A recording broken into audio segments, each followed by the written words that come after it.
Hello friends, ನಮಸ್ಕಾರ. ಸುಗುಣ ಜಿನ್ YouTube ಚಾನಲ್ಗೆ ಸ್ವಾಗತ. ನಾನು ನಿಮ್ಮ ಪ್ರೀತಿಯ ಸುಗುಣ. ಯಾರೆಲ್ಲ ನನ್ನ ಚಾನಲನ್ನು ಸಬ್ಸ್ಕ್ರೈಬ್ ಮಾಡ್ಕೊಂಡು ವಿಡಿಯೋ ನೋಡ್ತಿದ್ರು ಅವರೆಲ್ಲರಿಗೂ ಕೂಡ ಥ್ಯಾಂಕ್ ಯು. ಹಾಗೆಯೇ ಯಾರೆಲ್ಲ ನನ್ನ ಚಾನಲನ್ನು ಇನ್ನೂ ಸಬ್ಸ್ಕ್ರೈಬ್ ಮಾಡಲಿಲ್ಲ, ಪ್ಲೀಸ್ ಸಬ್ಸ್ಕ್ರೈಬ್ ಮಾಡ್ಕೊಳ್ಳಿ. ಇವತ್ತೊಂದು ನಾನು ಲಂಚ್ಗೆ, ರೈಸ್ಗೆ ಸೈಡ್ ಡಿಶ್ ಆದಂತಹ ಹರವೆ ಸೊಪ್ಪಿನ ಒಂದು ರೆಸಿಪಿಯನ್ನು ನಾನು ನಿಮ್ಮ ಜೊತೆ ಶೇರ್ ಮಾಡ್ತಾ ಇದ್ದೇನೆ. ನೀವು ಹರವೆ ಸೊಪ್ಪಿನಲ್ಲಿ ಪಲ್ಯ ತಿಂದಿರ್ಬೋದು ಅಥವಾ ಸೊಪ್ಪು ಹೀಗೆ ಇದನ್ನು ಮಾಡಿರ್ಬೋದು. ಬಟ್ ಈ ರೀತಿಯ ರೆಸಿಪಿಯನ್ನು ಟ್ರೈ ಮಾಡಿದ್ರೆ ನೀವು ಕೂಡ ಕಮೆಂಟ್ನಲ್ಲಿ ತಿಳಿಸಿ. ಇವತ್ತು ನಾನು ನಿಮಗೆ ಹರವೆ ಸೊಪ್ಪಿನ ಹಿಟ್ಟು ಸಾಂಬಾರು ಹೇಗೆ ಮಾಡೋದು ಅಂಥೇಳಿ ನಿಮ್ಮ ಜೊತೆ ಶೇರ್ ಮಾಡ್ತಿದ್ದೇನೆ.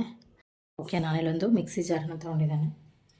ಇದಕ್ಕೆ ಹಸಿರು ಮೆಣಸು, ಬೆಳ್ಳುಳ್ಳಿ, ಹಾಗೆಯೇ ಹುಳಿ ಸಿಪ್ಪೆ ಹೇಳಿದ್ನಲ್ಲ ಅದು, ಮತ್ತು ಅಕ್ಕಿ ಹಿಟ್ಟು ಇದೆಲ್ಲವನ್ನು ಹಾಕ್ಕೊಳ್ತಿದ್ದೇನೆ. ಹಸಿರು ಮೆಣಸಿನ್ಕಾಯಿನ ಹುರಿಯೋದು ಬೇಡ, ಹಾಗೆಯೇ ಹಾಕ್ಬೋದು. ಮತ್ತು ಕಾಯಿ ತುರಿ ಅಂತ ತೊಗೊಂಡಿದ್ವಿ, ಅದನ್ನು ಫುಲ್ ಹಾಕ್ತಾಯಿದ್ದೇನೆ.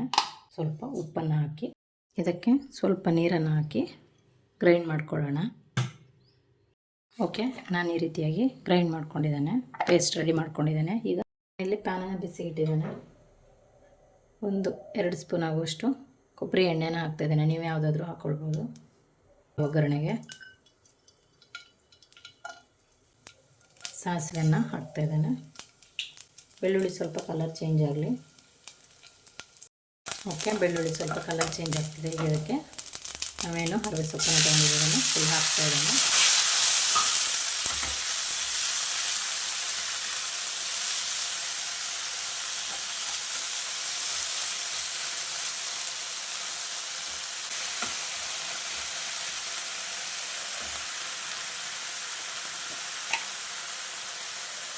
ನಾನು ಬೇಗ ಬೇಯಲಿ ಅನ್ನೋ ಕಾರಣಕ್ಕೆ ಸ್ವಲ್ಪ ಉಪ್ಪನ್ನು ಆ್ಯಡ್ ಮಾಡ್ತಿದ್ದೇನೆ. ಮತ್ತೆ ಬೇಕಿದ್ರೆ ನೋಡಿ ಹಾಕ್ಕೊಳ್ಬೋದು.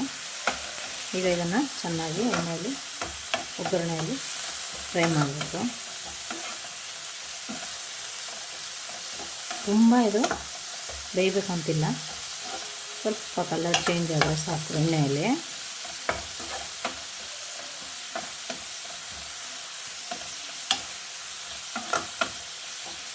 ಓಕೆ, 2 ನಿಮಿಷ ಅಷ್ಟೇ. ಇದನ್ನು ಎಣ್ಣೆಯಲ್ಲಿ, ಒಗ್ಗರಣೆಯಲ್ಲಿ 2 ನಿಮಿಷ ಬೇಯಿಸ್ಕೊಳ್ಳೋಣ.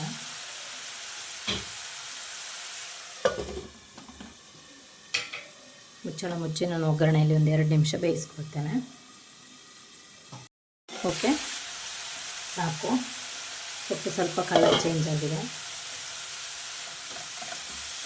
ತುಂಬ ಬೆಂದರೆ ಟೇಸ್ಟ್ ಇರಲ್ಲ. ಈಗ ನಾವೇನು ಪೇಸ್ಟನ್ನು ರೆಡಿ ಮಾಡ್ಕೊಂಡಿದ್ದೀವಿ ಅದನ್ನು ಹಾಕ್ತಾಯಿದ್ದೇನೆ. ಜೀರಿಗೆ, ಕೊತ್ತಂಬರಿ, ಈರುಳ್ಳಿ ಆ ರೀತಿ ಏನೂ ಬೇಡ, ಇದಕ್ಕೆ ಸಿಂಪಲ್ಲಾಗಿ ಮಾಡ್ಕೊಳ್ಬೋದು. ಈಗ ನಾನು ಇದೇ ಮಿಕ್ಸಿ ಜಾರಿಗೆ ಸ್ವಲ್ಪ ನೀರು ನೀವು ಹೆಚ್ಚು ಕಡಿಮೆ ನೋಡಿ ಹಾಕ್ಕೊಳ್ಬೋದು. ಇದು ಸ್ವಲ್ಪ ದಪ್ಪವಾಗಿದ್ದರೆ ಚೆಂದ, ಟೇಸ್ಟ್ ಇರುತ್ತೆ. ಈಗ ನಾನು ಸ್ವಲ್ಪ ನೀರನ್ನು ಇದಕ್ಕೆ ಹಾಕ್ಕೊಳ್ತಿದ್ದೇನೆ.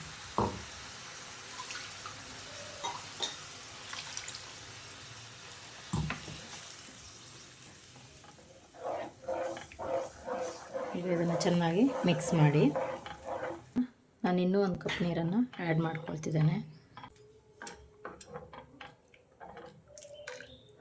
ನೋಡ್ಬೋದು, ನಾನು ಇಷ್ಟು ತೆಳುವಾಗಿ ಇದನ್ನು ಮಾಡ್ಕೊಂಡಿದ್ದೇನೆ. ಇದಕ್ಕೆ ಅಕ್ಕಿ ಹಿಟ್ಟು ಹಾಕಿರೋದ್ರಿಂದ ಇದು ಸ್ವಲ್ಪ ದಪ್ಪ ಆಗುತ್ತೆ ಇನ್ನೂ ಕೂಡ ಕುದ್ದ ಮೇಲೆ. ಓಕೆ, ಇದೀಗ ಚೆನ್ನಾಗಿ ಈ ರೀತಿಯಾಗಿ ಬಾಯ್ಲ್ ಆಗ್ತಿದೆ, ಕುದೀತಾ ಇದೆ, ನೀವು ನೋಡ್ಬೋದು.